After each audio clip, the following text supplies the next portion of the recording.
My name's Dave DeBow, founder of MoneyPartnerFormula.com, and this show is built for everyday real estate investors who are actively doing deals and looking to scale using other people's money. So if you're an active real estate investor and you want to get featured on this show to talk about your own real estate and capital raising experiences, then just go to daveinterviewsyou.com. Now let's get rolling with this episode, and remember to subscribe for daily interview content. Hey folks, welcome back. Let me ask you a question. Have you ever thought to yourself, knowing what I know now, if I had to start all over again, I think I could probably do it a lot better and a lot faster. Here's what I'd do differently. But you've never really been in that position. Well, today's guest, Sarah Coupland, is in that position. Sarah is a very experienced real estate entrepreneur. She built up a very significant portfolio of properties. And unfortunately, she's going through a major life change right now, which is involving kind of starting things over, not quite from scratch, but kind of having to revisit how she got rolling and how to get things going again very, very quickly. So Sarah, welcome to the show. Great to have you back again. Yeah. Nice to be here. Thank you. So Sarah, without getting into the blow-by-blow details, maybe give us a little overview of what real estate investing looked like for you up until maybe last year, and then how it's changed for you recently.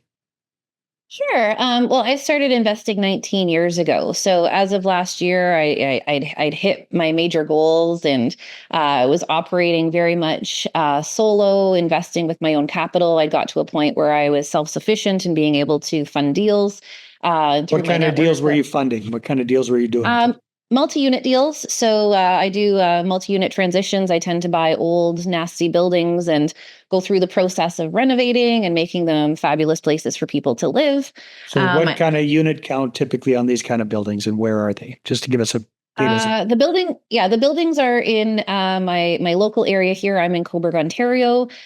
So my buildings are all within about a 40-minute driving distance of here, so quite close. And I focus on small multi-units. So usually anything 6 units and above, I keep. Anything lower than that, I reno and I flip.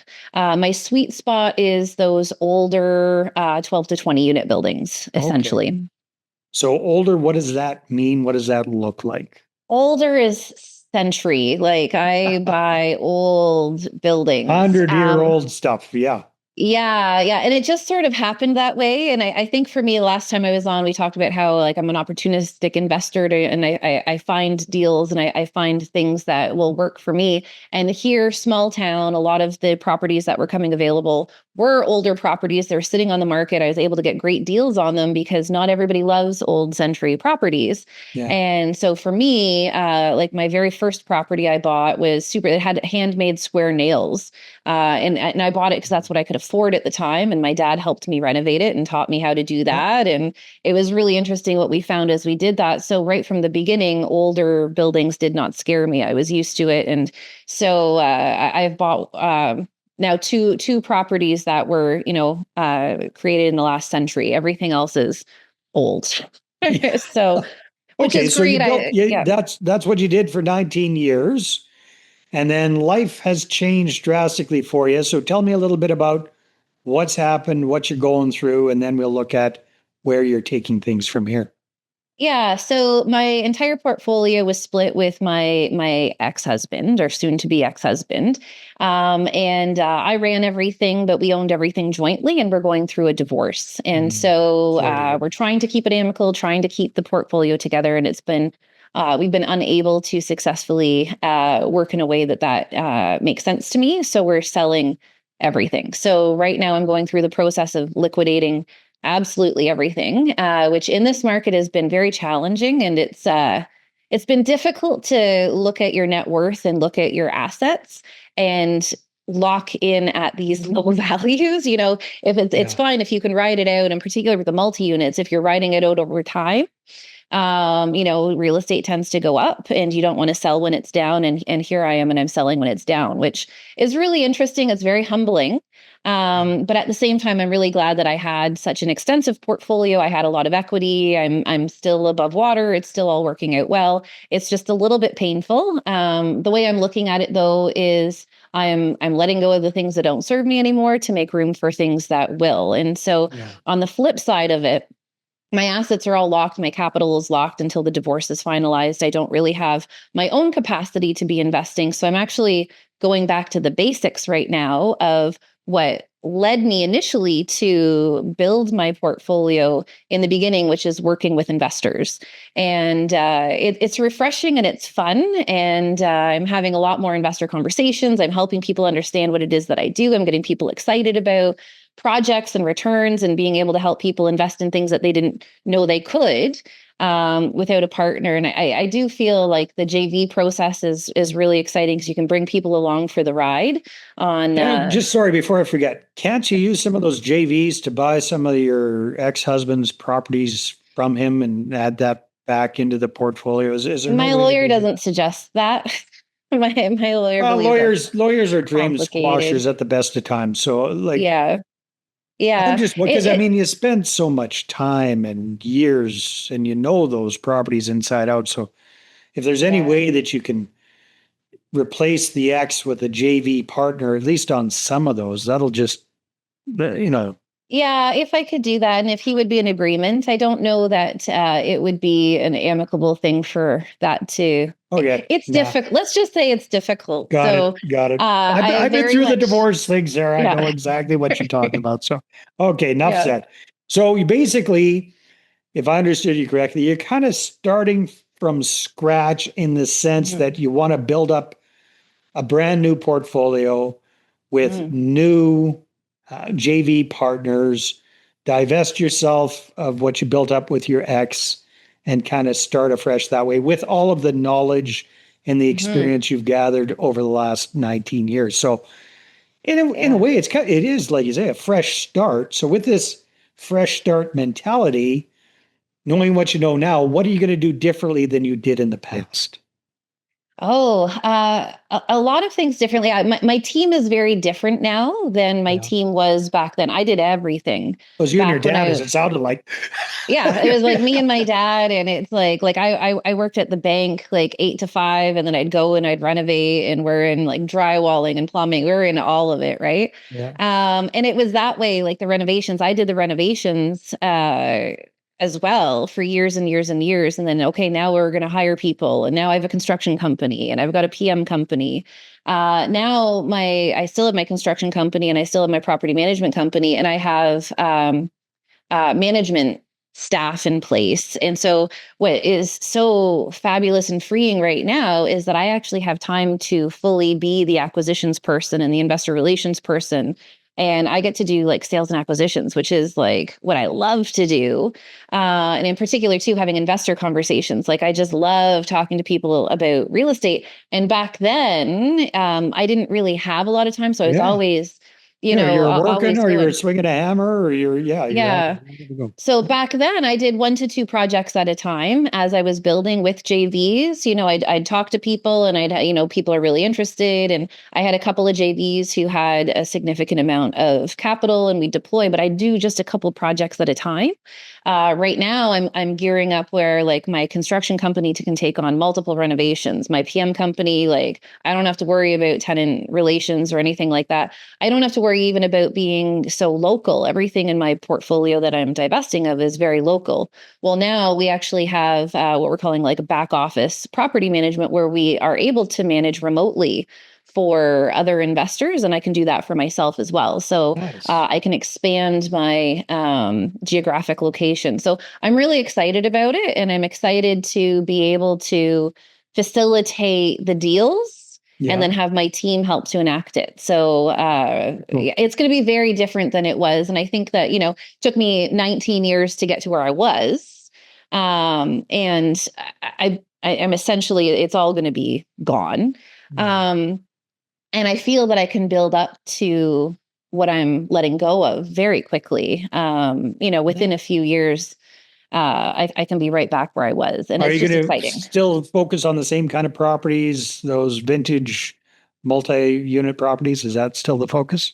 I think so. Like, I do love old buildings. I love the character. I love the feel. And if you do them well, if Yeah. you modernize them to a point where people who also love old buildings, but like, having a nice modern unit. People really love them when they're done. For investors, like right now, I'm selling old buildings, and my buildings they've been renovated. But still, people are like, "Oh, century buildings. You don't know what you're getting into. Like, I couldn't possibly." So, on the sales side, I'm finding it's a little bit trickier because people But have an then, aversion. like you mentioned, I mean, the silver lining is it's a buyer's market right now. So it sucks for It you is. selling the portfolio. Good for you buying more stuff, though. There's Yeah, probably great lots for of me. And I'm selling finished buildings that yeah, have, market rents or close to market rents. I'm yeah. looking to buy Crappy. buildings that I'm looking to buy the crappy buildings with, Yeah. the deferred maintenance and, the brick that needs repointing and, all of those types of things. Hey there, if you're a capital raiser, a syndicator, or a fund manager, and you're looking for a steady flow of incoming accredited investor leads, then go ahead, grab a free copy of my new book, How to Get 20 Accredited Investor Meetings Every Month Without Cold Calling, Networking, or Chasing People. You can get that at 20accreditedinvestorsbook.com. Again, that's the number 20accreditedinvestorsbook.com. So keeping in mind that you've got your own construction company, you can expand your area, but how far away can you go realistically if you want to be in charge of the rehab work?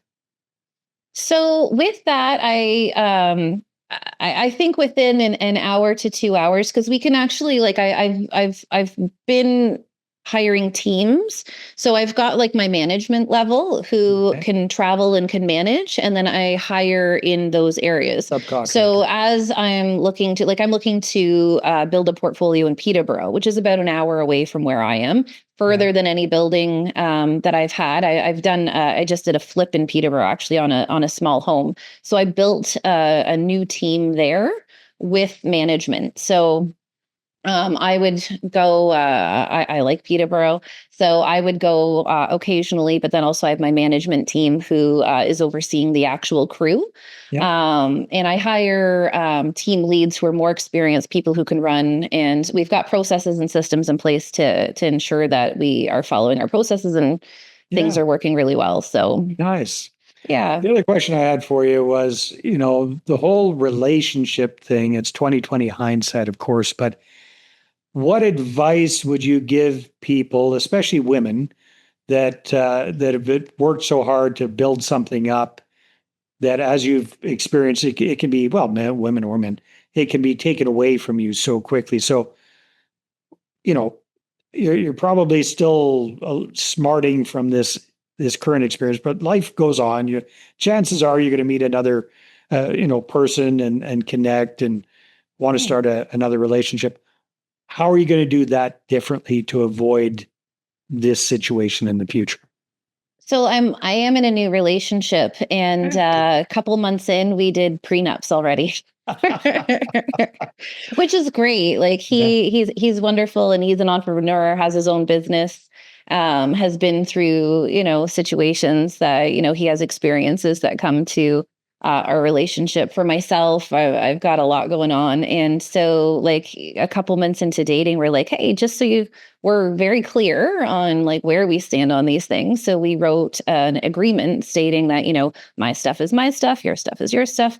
Even when I was creating corporations, like as I was creating corporations and questioning where my future would be, the way I structured the holding corporations for these properties is that I was the only director and I was the only one who had signing authority. And so that's one of the things that I would recommend to anybody, not even just with a spouse, but if you have partners and your partners are not active and your partners are not able to have the knowledge and experience to make financial decisions and asset management decisions, you can have shareholders in your corporation who don't have control. Right. And so I preemptively created those corporations so that I was the only one who had control. And it's actually You're talking helped about me. with your ex in the Yes. past. Okay, that's good. Yeah. Yeah. So I, at this point, and it's helping me right now because I'm able to go through the process and the sales process without having to answer to anybody or have somebody's opinion or emotions or, when they are not necessarily They don't know what the hell they're as talking about.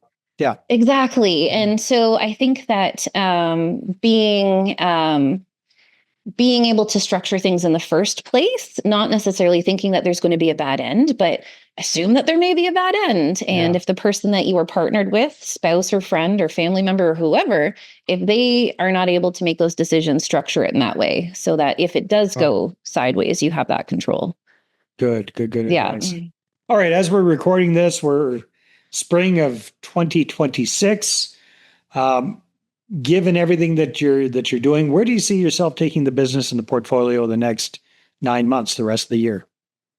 Oh, the rest of the year. So for me, it is getting back out and talking to investors. As I said, for a long time, I was using my own capital or supplementing with private money, and now really focusing on JVs. So having conversations with people. So and putting in offers on deals. Like I have a property that great numbers, an 11-plex and a 10-plex that I'm looking at for sale by the same owner.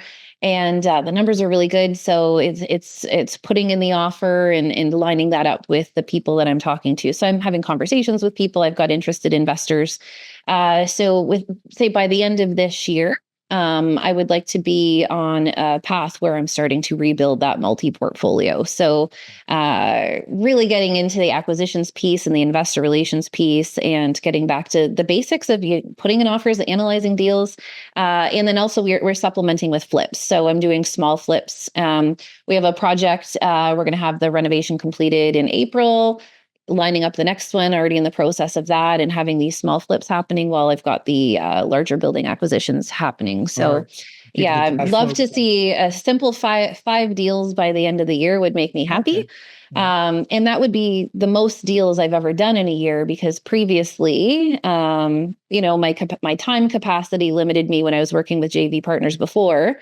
And then my own capital capacity and time capacity had me limited to 1 to 2 a year. And now that I have a bigger team and a stronger team with management, I can really focus on being able to do more, which is really exciting. Who are you looking to connect with these days, Sarah?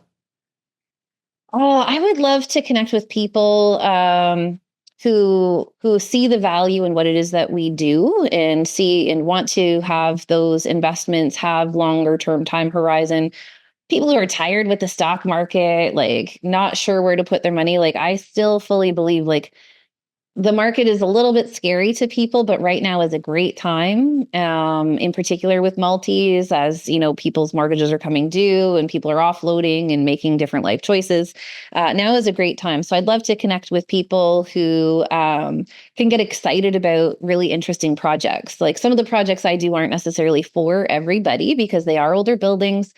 The returns on them, though, are definitely worth the additional risk that people see in these older buildings, and in particular for small flips as well. So looking for longer term time horizon investors who would be interested in those multis, and then people who are looking to have their money turn over again and again. Sarah, if people want to connect with you, where should they go?